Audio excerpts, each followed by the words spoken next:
Hello, this is Berlin Best from the Greater Yakima Chamber of Commerce, and I'd like to welcome everybody today. I'd like to first of all thank our speaker, Brian Newhouse with Alegria and Company for presenting today's program.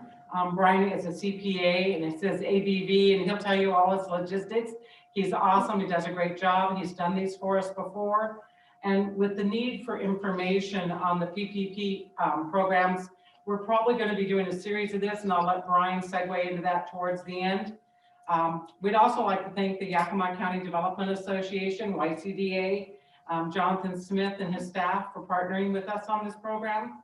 We have a lot to dive into, so I'm going to welcome Brian and hand it over to him. And thank you all for being here today. Yes, thank you. Thank you, Berlin, and good morning, everybody. Glad to see so many attendees on the webinar today.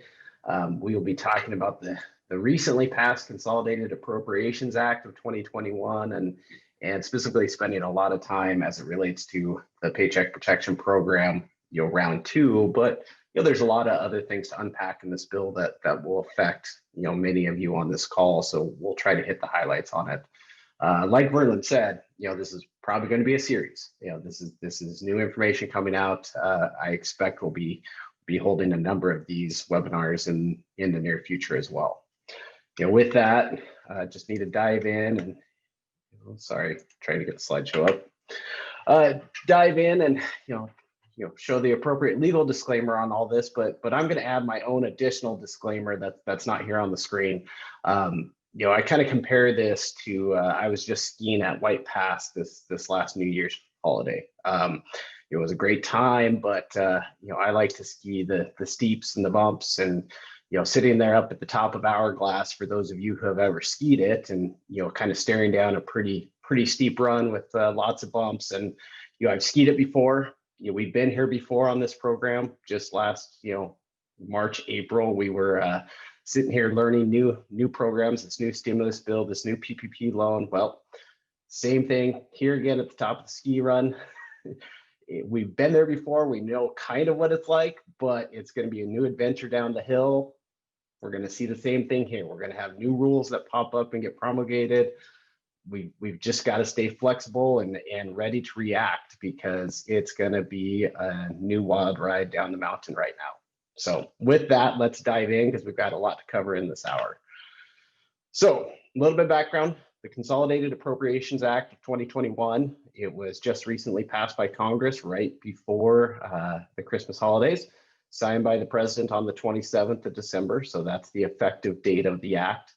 It's primarily a $2.3 trillion spending package, but we've got to kind of take a step back and realize that a good chunk of that 1.4 trillion is just our normal government appropriations for this next coming year, or the next 9 months. So 1.4 trillion of this entire spending bill relates to funding the federal government through September of 2021. But also included in the Appropriations Act was another round of stimulus and tax provisions that got it added on to what's kind of our normal appropriations bill through Congress. And that includes about $892 billion. That's a coronavirus relief package, including within that $892 billion, about $284 billion specifically dedicated to an extension of the Paycheck Protection Program. And so level setting things, this is a very large bill, 5,500 pages for those of you who have seen the news.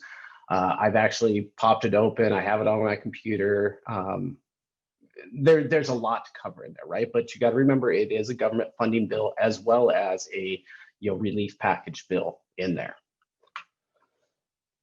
So what were some of the major changes that we need to understand as related to the Consolidated Appropriations Act of 2021? Well, first, let's kind of highlight some of the coronavirus relief packages, items that are included in the bill. And the things that I have highlighted on this slide in bold are going to be the ones that we'll be diving into some more details in some later slides. The items that aren't highlighted, I'm just going to touch upon right now, but there's way too much information to cover it all in one webinar, which is why we're going to do a series of them. And so first and foremost, there's additional PPP funding that is coming through this and enhancement to the programs, including what I'm expecting most people are interested in, which is second draw loans, and we'll be talking about those in detail. There is an additional extension of EIDL loan funding and EIDL loan grants that are going to be available. If you were one of those folks who applied for an EIDL advance grant of up to $10,000 and got some of it, but not all of it, there's the potential now under this new program, once SBA releases the rules, to go back and request the additional advance grant funding. So do be aware that the EIDL program is coming back. There's another new SBA program specifically related to shuttered venue operators, and we'll talk about that in a little detail. That's going to be very narrowly focused, but will be highly critical to some folks. There is an extension of the emergency paid sick leave credit. So if you remember, we've got a 2-week paid sick leave related to the coronavirus, and then 10 additional weeks of emergency paid family medical leave. Those programs were set to end at December 31st. They've now been extended through the end of March 31st. So assuming that you have employees who get impacted by COVID, either being sick, having to take care of sick family members, that program that was in existence for a good chunk of 2020 now extends through the first quarter of 2021. Brian, real quick, could you extend your entire presentation? Right now it's in presentation mode, so we can see what. Oh, I apologize. Let me do that. Let me figure out how to do that. How about that? Okay, thank you.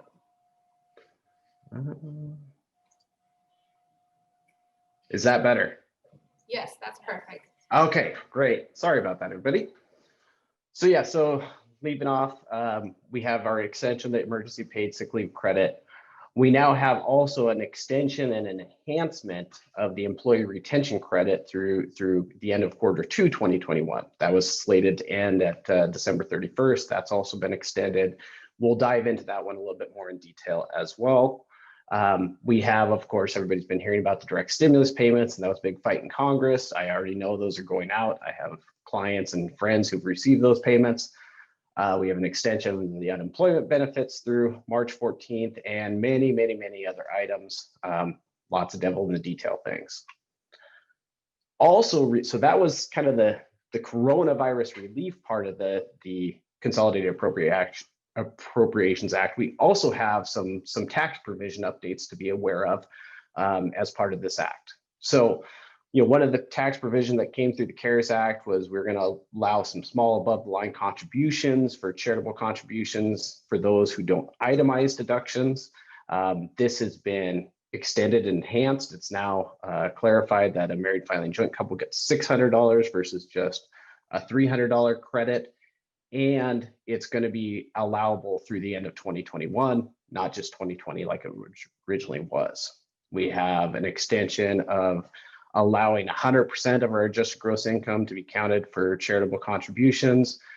This next one's really new. We have a 100% deduction. This is what everybody's calling the 3 martini lunch deduction. It's the 100% deduction for meals that are provided through a restaurant, and that's through the end of 2022. So historically, we've had this 50% haircut we take on our meal deductions. We now get 100% of those as long as it's provided through a restaurant through the end of 2022.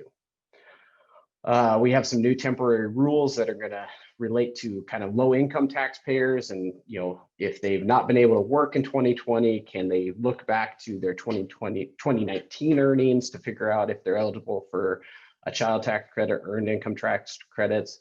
And then there's plenty of other tax provisions that were temporary in nature that are now either being made permanent or being extended through, say, either 2025 or 2022 or 2021. And there's just too many of those to cover in this bill or in this presentation today, but be aware there are some key things for taxpayers there. This includes a permanent extension of the 7.5% of AGI limit for medical expenses, a extension through 2025 of the work opportunity tax credit, a whole host of changes in there just to be aware of, and will impact tax filings for 2020 and then the foreseeable future after that. So now let's get into probably the meat and potatoes of everything, which is the enhancements they've made to the Paycheck Protection Program. And this is where, going back to my disclaimer, we are sitting here with the bill that has made some of these changes, but the bill still has to be put into actual regulation and guidance from the SBA. And technically the SBA had, depending on who you heard from, 10 to 21 days to release the regulations. If it's 10 days, we might even be getting regulations today. I'm going to guess we'll get regulations sometime either the end of this week or early next week from the SBA in terms of how the Paycheck Protection Program is going to work, how the new EIDL is going to work, how the SBA Shutter Venture programs are going to work. But if you go to the SBA website, which I did about 20 minutes before this call, there hasn't been any of this guidance released yet. So this is all kind of the interpretation reading the bill, but the devil's still in the details, just like it was with the original PPP program, with the original EIDL program. So we have a lot that we'll be learning over the next couple of weeks. So everything I say in here, take with the caveat that subject to change. Right now, this is our interpretation, but it could come out different once the SBA releases guidance. So let's talk about some of those major enhancements to the PPP loan program. The first major enhancement that everybody's talking about is we now have these second draw loans. So eligible borrowers who got a first PPP loan may be able to take a second PPP loan. Now that PPP loan is going to be capped at $2 million, which is down from the original $10 million cap under the first round of PPP loans. But we still have this potential one, and we'll be walking through that in a little bit more detail because of what the eligibility requirements are going to be.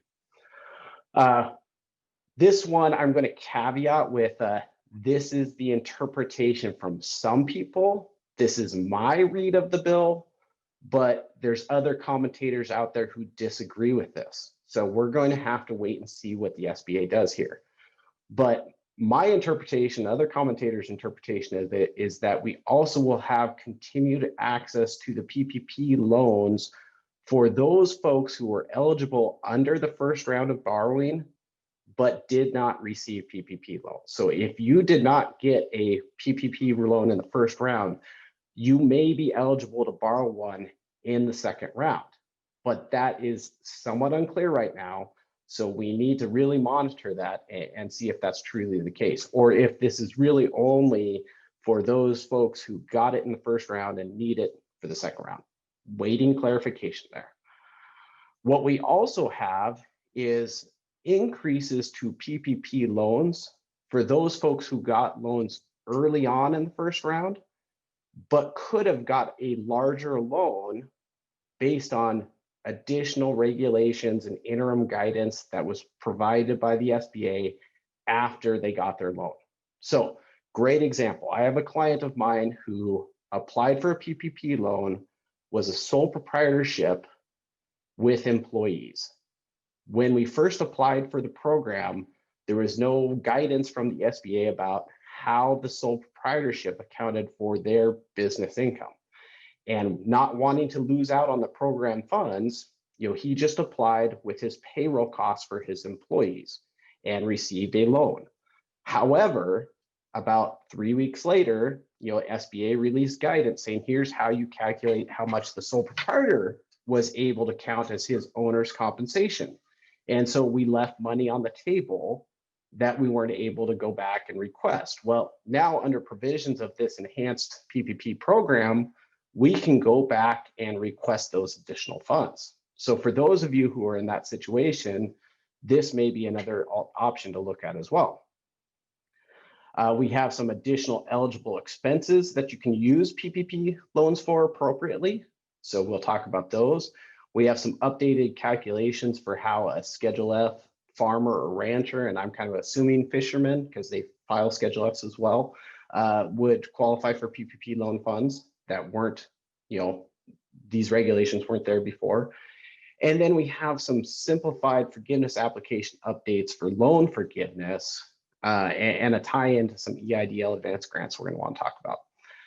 Now, the next item, this is huge. This is what we are waiting on. We are waiting for Congress to do this. They did it. They got it done. This is wonderful. We have full deductibility of expenses paid with PPP loan funds. And what that means and the history behind this is, the original CARES Act said a forgiven loan is not taxable income. So congressional intent was this is not taxable income. That still held water. But about 3 months after everybody went and got their PPP loan funds, the IRS came back and said, well, that's great that Congress said that, but we're going to end around that and say, well, you can't deduct the expenses you got with those funds. So essentially turning it into taxable income. Well, that wasn't really what Congress intended, and they made that clear in this bill. And what they said was, neither is it taxable income, nor are the expenses not deductible, and no other tax attributes are reduced by having got this. So Congress came out, provided us clarity to say we can deduct the expenses we paid with the PPP loan. Wonderful, wonderful news. There is a catch that everybody should be aware of. There's this whole concept, and we're not going to get into it in detail, called basis in a partnership or an S corporation. And the bill did clarify that a forgiven loan does increase, the owner's basis. However, there's a potential for a timing issue here, because what the regulations say is a forgiven loan. So if you have not received forgiveness yet, you haven't necessarily increased your basis. And so we could have clients and taxpayers who run into a timing issue saying, well, I get to deduct the expenses in 2020. I may not have enough basis to take a loss from my business. I may be capped at what I can take as a loss because I may not get that basis till 2021. So there is a real thought process out there to say, hey, even though we can deduct these expenses, that may not benefit you from a tax position in 2020. You're going to have to work with your accountant to understand how does that impact you 2020 versus 2021. So just be aware that this can still catch you in terms of taxation as it relates to 2020. And then the final item that we had included in the enhancement is the fact that we can now include group insurance costs. So vision benefits that weren't integrated, vision and dental benefits that weren't integrated with healthcare weren't part of the PPP payroll costs originally. Group life insurance, those are now included back as eligible payroll costs as it relates to the PPP program. So a lot of enhancements there. Let's get into some of the details of the really major points on that one. Second draw eligibility, everybody's hot topic, right? So there's gonna be a second draw eligibility for borrowers who got the first round of PPP funds, but they're going to narrow down who is eligible for this. And so our first caveat is that you can't have more than 300 employees. And that's down from the original PPP loan said 500 employees. So we're now down to only people who have 300 or employees or less are eligible for the second draw PPP loans. You also now have to demonstrate a 25% reduction in your gross receipts in any calendar quarter in 2020.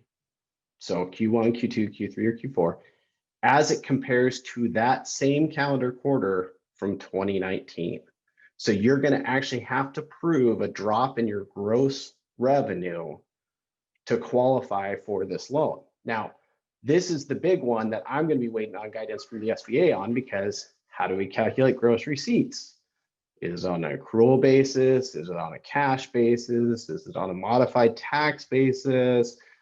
For my farm clients, does gross receipts include other government program support payments like CFAP money that I received in 2020? If you've got a forgiven PPP loan, is that other income and gross receipts?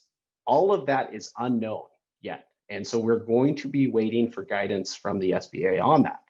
However, what I am counseling clients right now to do is to say, at least start running the numbers. Start looking at your quarter-to-quarter comparisons of 2020 versus 2019 on a cash accrual basis, including government support programs, excluding government support programs, to see if you're going to meet the qualification of having any one quarter that had a reduction in gross receipts of more than 25%. Because then you may or may not be eligible for this program. So start looking at that, even though we don't have the final guidance yet. Another qualifying factor is you have to have received and used the full amount of your first PPP loan, not have applied for forgiveness. This doesn't say applied for forgiveness, but you have to have received and used it to be eligible to take a second draw. And then finally, the loan has to be necessary. And that's the fun one. Because right now, the necessity of the loan was a big factor back in the first round of PPP. And there was no great guidance on what necessity was.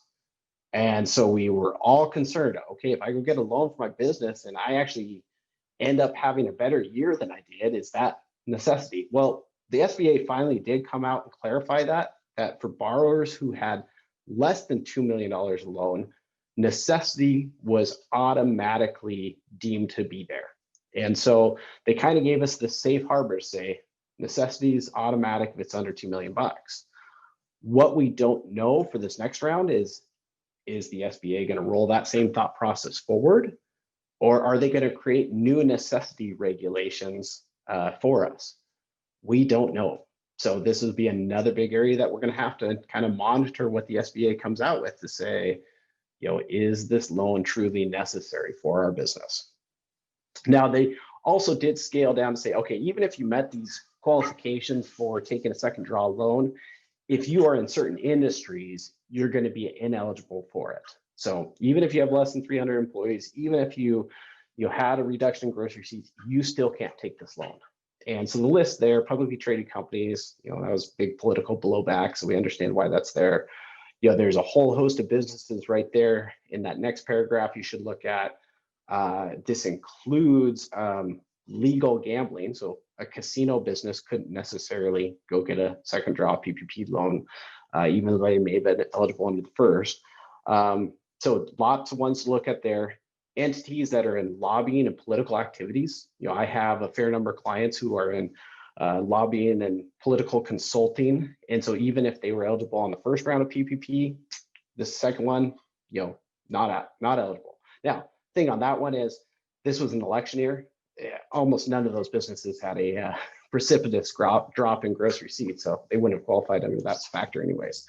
You can't have any, Chinese or Hong Kong, Florida influence coming in to get it.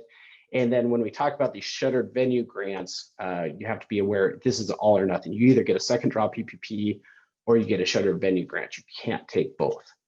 Now, I see a good question is, so if we didn't get a first round PPP loan, can we get a second round? So this is the big thing we're waiting on clarification for. So clearly the law says to be eligible for a second draw PPP, you have to have got a first one.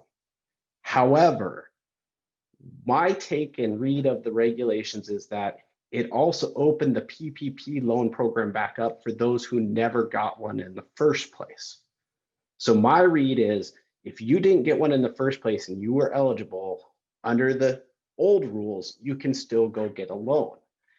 And then there's eligibility for first round borrowers who need a second round. However, that is still related to be clarified because I've had other commentators say, no, this is only tied to people who got a first round loan and now need a second one. So we are going to have to watch that closely.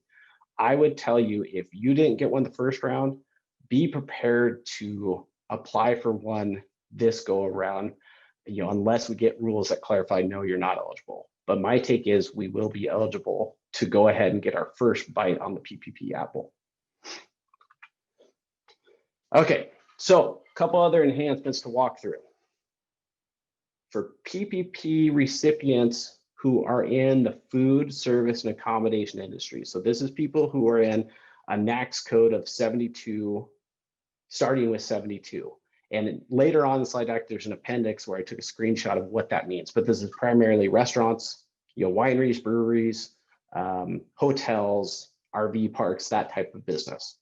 For those businesses, rather than using 2.5 times your average payroll cost for figuring out what your PPP loan eligibility is, you are going to get to use an enhanced 3.5 times. And so this is to really, focus the government in on saying, okay, these businesses that had to clearly shut down or were significantly impacted, they're going to get a larger enhanced PPP loan draw too. So we've got this 3.5 times payroll costs for very certain industries. For everybody else, it's still the original 2.5 times your average monthly payroll costs. But now they've actually kind of updated how do you figure out average monthly payroll costs under this PPP round 2 draws. And they're going to give us a couple methods. They're going to say you can use an average monthly payroll incurred within the 1-year period before the due date of, or the date of the new loan. So essentially I'll take my last 12 months of payroll costs and figure out what my average payroll cost was times 2.5 months to get me there. Now, clarifying factor we need from the SBA, is this any 12-month period that existed, in 2020, ending in 2020, or is this a specific one? We need clarity on that. Or we can use an alternative method, which will be better for most people, which is say, look back at my entire 2019 average monthly payroll costs, take that times 2.5, that's going to be my loan amount, right? So we'll have those different calculations available to us to figure out how much we're an eligible borrower for. And if we started business, sometime after 2/15 of 2019, but we were in business before 2020, so we're an eligible borrower, but we don't have all of 2019 to refer to, we can use a third method, which is to say, let's take a look at all my monthly payroll costs, from the period of when I started business till today, take that divided by the number of total months in that period, and then take that times 2.5%. So we're going to have a little bit different ways that we can calculate what is our average monthly payroll costs that we're going to be eligible for when we go to borrow the PPP loan. So some updates and enhancements there. Some updates and enhancements to what are eligible covered costs now. Now remember, this is just what you can spend the money on. The last slide was, how do I figure out how much PPP loans I'm eligible for? And that's purely based off of payroll costs. The second one is, okay, once I've gotten it, what can I allowably spend the money on and not be prosecuted by the federal government? Because if I spend it on things that aren't on this list, they can come after me. They can make me repay the loan. They can put me in jail. They can fine me. We don't spend money on things that aren't eligible costs. That's the big takeaway. And for those who did spend money on non-eligible costs, well, we'll see what they've already started prosecuting, because there's been a ton of fraud in this area, and they'll be watching this. But they have expanded our original eligible and forgivable costs. So we still get our payroll costs like we did before, but now it includes those group, insurance benefits that we didn't get, like, dental and vision and life insurance benefits. So those are now included in payroll costs. We still get our mortgage interest, rent obligation, utility payments, subject to all the limits we had under the old SBA guidance. But now we get some new enhanced eligible expenses. And these are very detailed. So I've created an Appendix B that if we have time, we'll walk through it in detail, but I figure we'll probably run out of time, so you guys can refer to it when you get the slide decks, after this.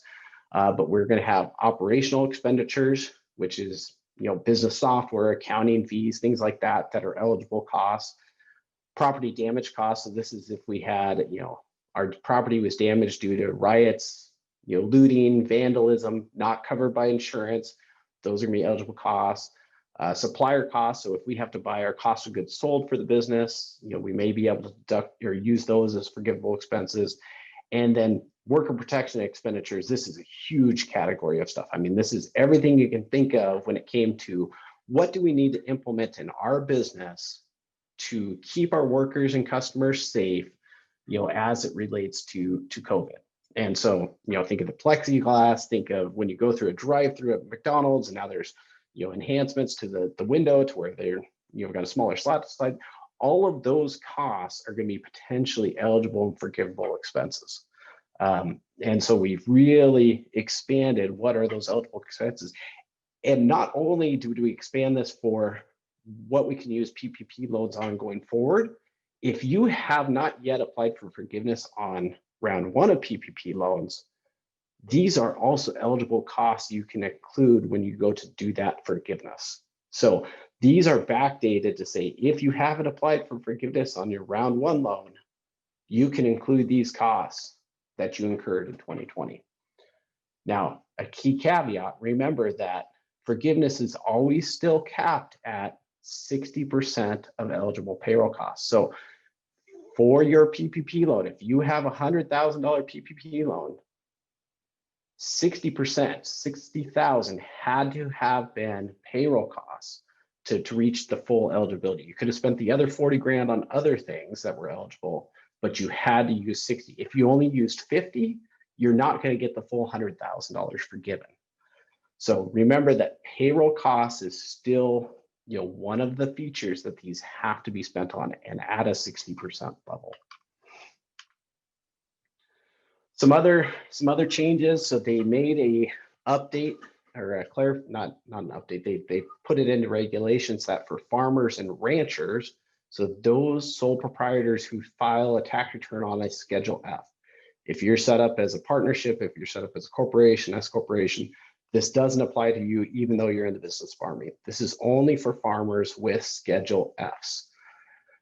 You can, as the farmer, take your gross receipts, so all of your income for 2019, take that divided by 12 times 2.5% to figure out how much of a PPP loan am I, the owner, eligible to take.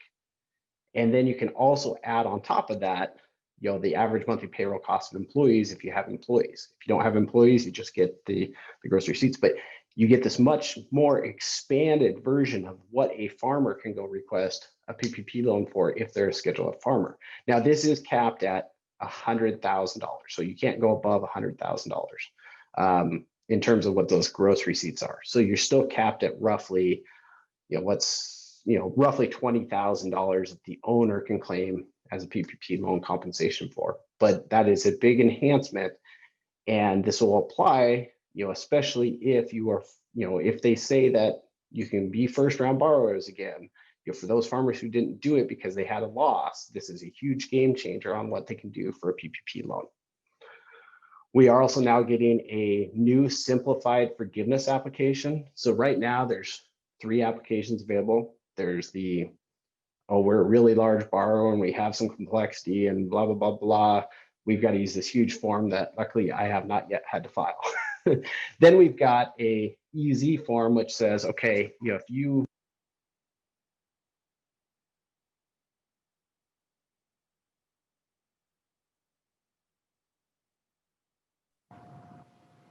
Brian, I think we lost your audio. Is that better? Yes, we can hear you again. Okay, sorry, I thought that. So, okay, so we now have a simplified forgiveness application, which allows us to say, if our loan is under $150,000, which is up from the current one, which is $50,000, we can use this one-page forgiveness application. And that's still being developed. We are still waiting on more information about that. That's one of the things the SBA has to provide. But what you'll see is if you were in kind of thinking about applying for forgiveness and you're under 150,000, you probably want to wait because now you have a much easier form that you're going to get to fill out. Related to that is we also have enhancements to what is the time period we can select for when we use these eligible costs. So before, our time period started the date we got the loan and either went 8 or 24 weeks. And that was the time period of when we would qualify for forgiveness. This enhancement allows us to say, we can select any time period between 8 and 24 weeks that works for us. So we can go all the way out to 24 weeks, we can make it smaller. And we can select the time period that applied. So for example, if we got the loan in May, but we didn't bring staff back till July because we were shut down, now we could potentially start our forgiveness period for the 8 or 24 weeks in July rather than the date we got the loan. So this is huge. It also means, but if you've already gone and submitted your forgiveness application, you don't get to go back and redo it unless the SBA changes that guidance. Right now, this is retroactive for only those people who have yet to apply for forgiveness. And then this will also relate to, forgiveness is on round 2 type loans. And then, kind of the final enhancement related to forgiveness is these EIDL advanced grants. So there was these up to $10,000 EIDL advanced grants that did not have to be repaid. But if you got one of those, you had to reduce the amount of your PPP loan forgiveness by that grant amount. So if you got a $2,000 advance grant, you had to reduce your PPP loan forgiveness by $2,000. Now that is off the table. You do not have to reduce your forgiveness by an EIDL advance grant you got. Once again, though, if you've already applied for forgiveness and you had to reduce it because of that, you're out of luck unless they release regulations that are going to allow you to claw that back. So, these are really backdated things, but right now, only for those people who have yet to apply for forgiveness.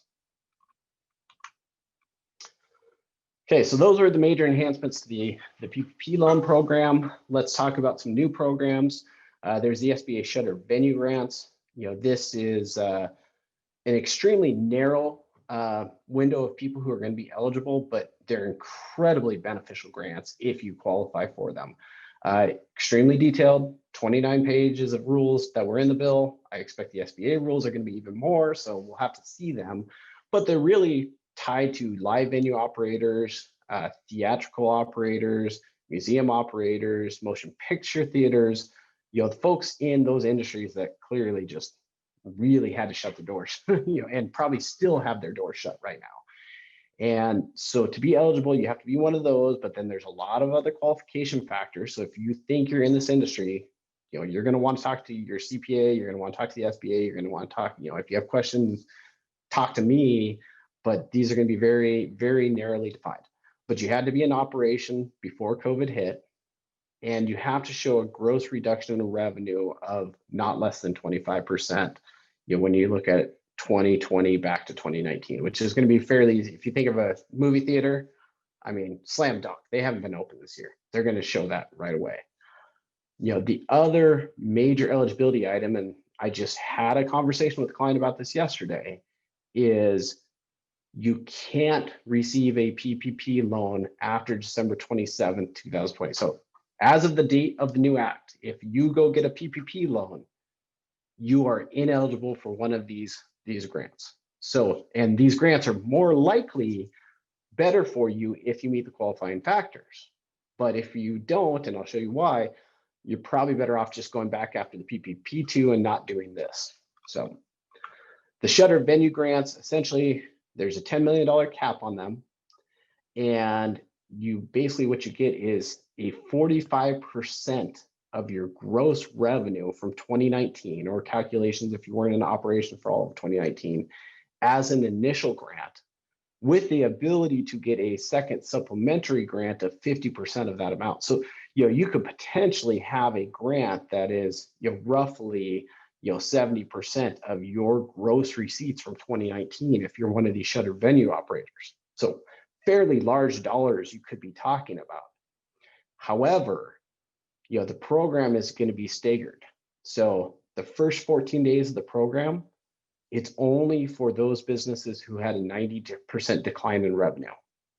The second 14 days is only for those businesses who had a 70% decline in revenue. And then finally, all others who meet the qualifications, but not, those decline in revenue qualifications. So there is a very, very, very good likelihood that a lot of these, grant dollars get eaten up in those first two rounds, leaving, people who can't show either a 90% or 70% reduction in revenue with no funds left to go after. And so, for some clients, like they said to me yesterday when we were talking, it's better to take the bird in hand, which is let's go after the PPP money rather than wait and see if we're going to be eligible for these SBA Shutter Venue Grants. So we'll have to, if you're in that area, this is definitely something you're going to want to pay close attention to. And then finally, the last kind of topic area I wanted to cover and then leave some time for questions is going to be the employer retention credit enhancements. So this is incredibly complex. I'm not getting into the full on details or examples of calculations, because we could probably have a 4-hour webinar on this one specific topic. but it is going to be something that, especially if you had to shut down, if you had declining receipts, you're going to want to talk to your accountant about. And so the employer retention credits were passed under the first round of stimulus bills back in March of 2020. And what they said is, okay, if you didn't get a PPP loan, but you had to shut operations or you had a reduction in gross receipts, you may be eligible to get a tax credit against payroll taxes for having kept people employed. The current stimulus bill, the one we're talking about now, has updated that original one to say, we're going to retroactively allow PPP borrowers to also participate in these employer retention credits, subject to the same rules that everybody else had and some additional caveats we'll talk about. So for the period of March 13th, when this was enacted in 2020, through the end of 2020, December 31st, 2020, we have these employer retention credits that if we had to shut down, or if we had a drop in gross receipts in a quarter compared to the same quarter in 2019 of more than 50%, and we kept people employed, we may be able to get a tax credit up to 50% of an employee's first $10,000 of wages paid for the year. So essentially a $5,000 tax credit, but we have to meet all these other qualifying factors. And so really what this round of stimulus bill did was to say, okay, now we're going to allow PPP loan borrowers to also get this credit. They were ineligible for it before. The only thing, like we'll see at the very last bullet point, is that you can't double dip. Payroll expenses that are paid with PPP loan funds are ineligible for this, but if you continue to pay payroll past the PPP loan funds you got, you can potentially qualify for this credit. This credit was also assumed that if you had less than 100 employees, it was just any employee wages that may be potentially eligible for the credit. If you were over 100 employees, you had to show that you paid them, but they weren't working. So they were staying home, but you were still paying them. And then you'd be eligible for the credit if you're over 100 employees. So that's the 2020 version and the changes that this stimulus bill made to the 2020 version of the employee retention credit. 2021, we have an extension of the credit from the beginning of this year through quarter two, so June 30th of this year. And now we have an enhanced employer retention credit, which says rather than 50% of wages, we get 70% of the wages paid as a credit. And instead of it being capped at the first 10,000 of compensation paid for the year, we get it at the first 10,000 of compensation paid for the quarter. So in this case, if you had somebody who was paid more than 10,000 a quarter for both quarters and you're eligible, you're essentially getting 70% of $20,000 in wages paid, or a $14,000 tax credit related to that employee. And they also decreased our gross receipts decline threshold. So we can only have to look at a 20% decline in gross receipts for this calendar quarter compared to the same calendar quarter back in 2019. So they're making, the drop in gross receipts number much smaller, so more businesses are going to qualify for this credit. And then there's a whole bunch of other calculations say, well, if you don't meet that, you could take a look back at the prior quarter compared to 2019, and that may make you eligible. Incredibly complex computational rules to be aware that this is out there, but you're going to have to spend some real time with your accountant understanding if this applies for you or not. And finally, what it did is also increase the employee limit from that 100 employees up to 500 employees. So you don't have to have paid them not to work if you're over that 100 employee. Now you're up to a 500 employee limit. So it's just an assumed, hey, all compensation paid, qualifies if you're under 500 employees. But like I said, if you get a PPP loan fund, even though you are now eligible to claim this employer retention credit, you can't go back and double dip. You can't say, okay, these were funds that covered payroll with PPP loans. I can't claim those as part of the wages for this employer retention credit, only the wages I paid above and beyond that PPP loan amount. And with that said, I think I'm going to take a break. It's 9:45, so we've got 15 minutes left, and kind of go through some of the questions to see if there's, general theme of what we've been seeing out there that hasn't been addressed yet. I know for a fact while I'm reviewing these questions that one of the questions that came in prior to this webinar was, who's going to be, facilitating the program? Is this going to be similar to round one PPP? And the answer there is yes, with a caveat. So yes, it's still going to be banks and fintech entities that are providing the PPP loan funds, not the SBA directly like the IDL grants. However, the banks still have the ability to say yes or no, we want to participate in this program, right? And so the expectation is many of you who got PPP loans from your bank or through a fintech lender like Cabbage or Blue Vine, et cetera, they will more likely than not be facilitating this program because they already have built the infrastructure to do so, but they're not required to. And we don't know which banks are going to start doing it and which aren't. We have indicators. If your bank has already emailed you saying, hey, be aware PPP is coming out and get ready to submit an application to us, that's probably a pretty good sign they're planning to participate in the program. And so, one of the things I'm starting to tell clients is I would at least start reaching out to your banker you have a relationship with to see if they plan to be part of the program or not.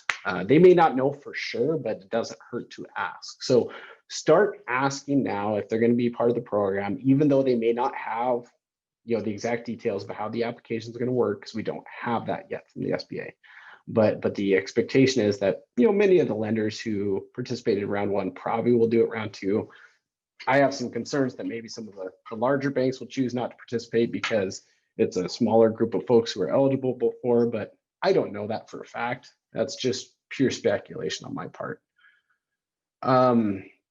Looking at some of the other questions, I see one question that says, the first round PPP forgiveness application being due 10 months after you receive the first round loan. There was no extension of that deadline that I'm aware of. Maybe there was something buried in this 5,500 page bill, but I haven't seen that. So just be aware to, there was a 10-month window when you had to potentially start repaying the PPP loan if you got it from the date you got it.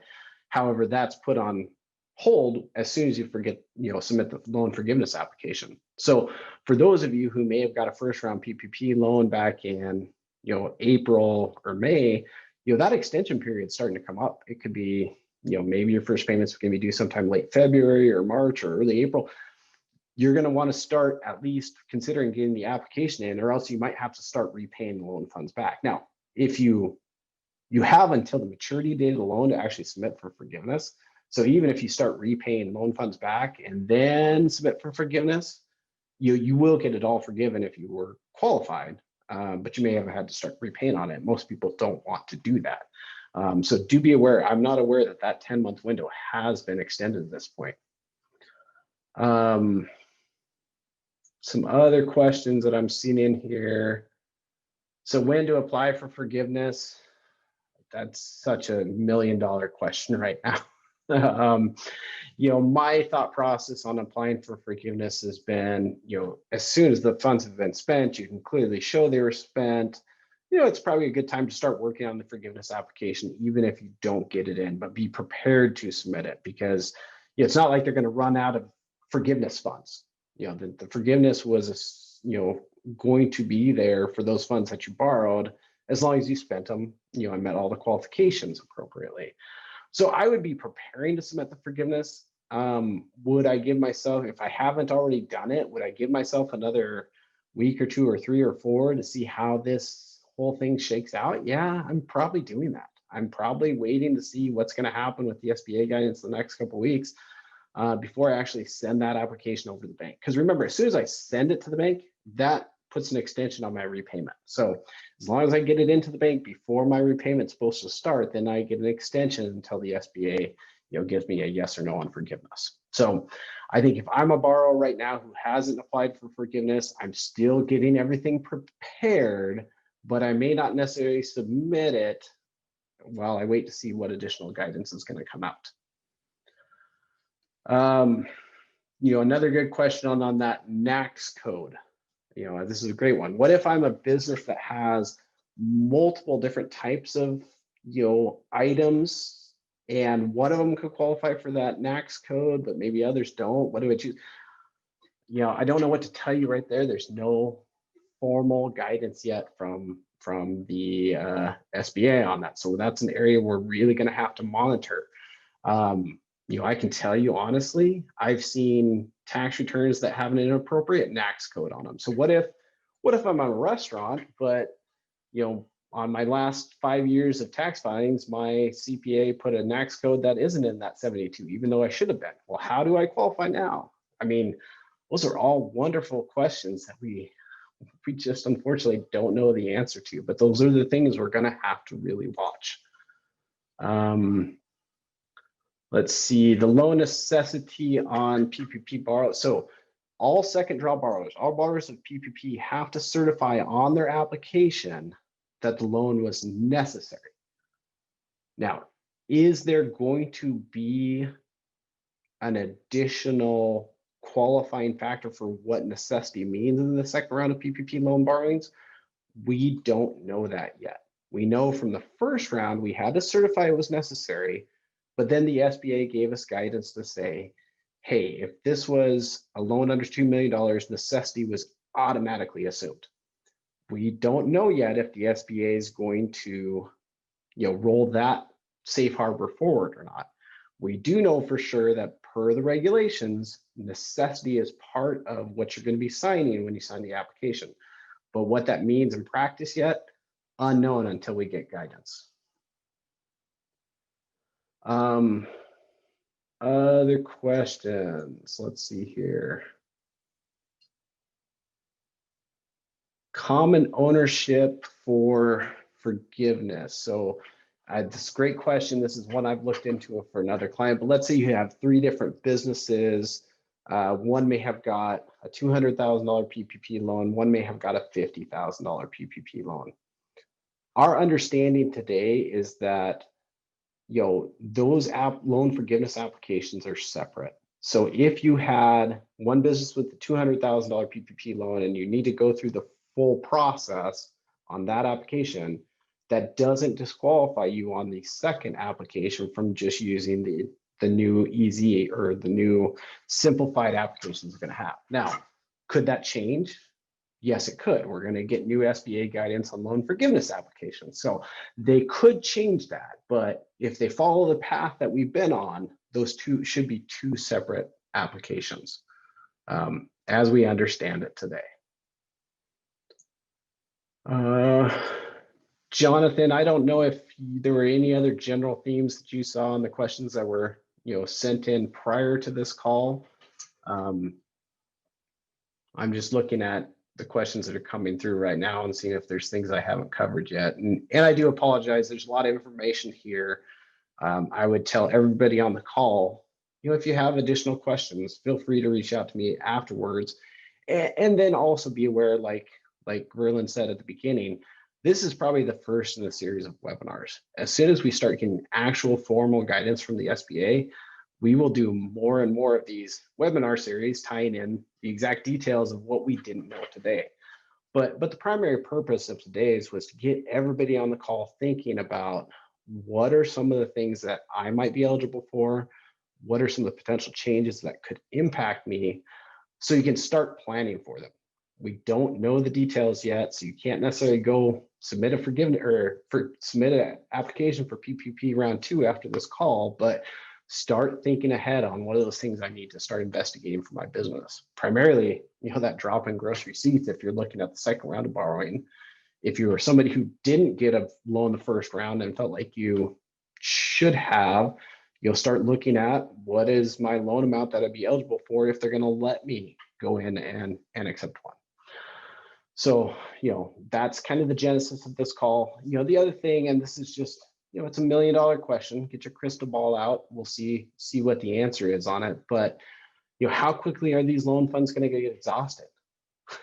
I don't know. I mean, it's $284 billion that was funded into this program. And to put that in context, that's a little under half of what was available from April through this last summer, right? So we have a smaller bucket of PPP loan funds, but we also have a smaller base of people who are going to be eligible for the second round draws, and we have a smaller cap.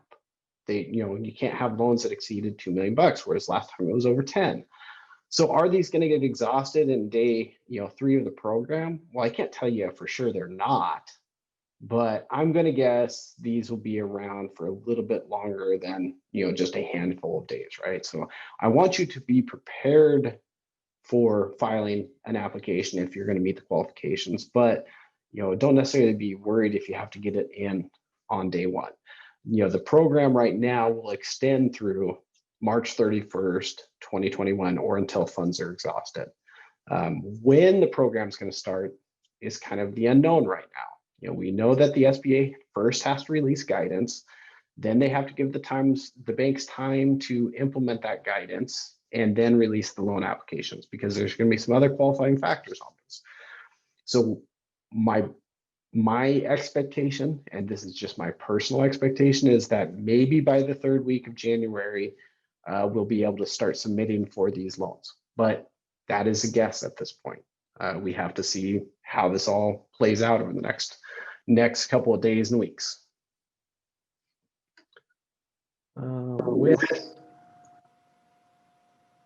Perfect. Thank you, Brian. No problem. So just as a friendly reminder, we will be sending over a recording of this video webinar to all of the people who registered to attend this webinar, as well as the Q&A and Brian's presentation. So if you want to reference this, you are welcome to reference it once we email it over to everyone. It will also live on our website. And as we previously mentioned, this will turn into a series as we get more information on this bill. With that said, we just wanted to say thanks again, Brian, for doing this. And thank you to the Yakima Chamber of Commerce and YCBA for hosting. And we just want to thank everybody for joining us today. Thank you. All right, have a good day. Look forward to seeing everybody soon. Thank you. Thank you. Bye.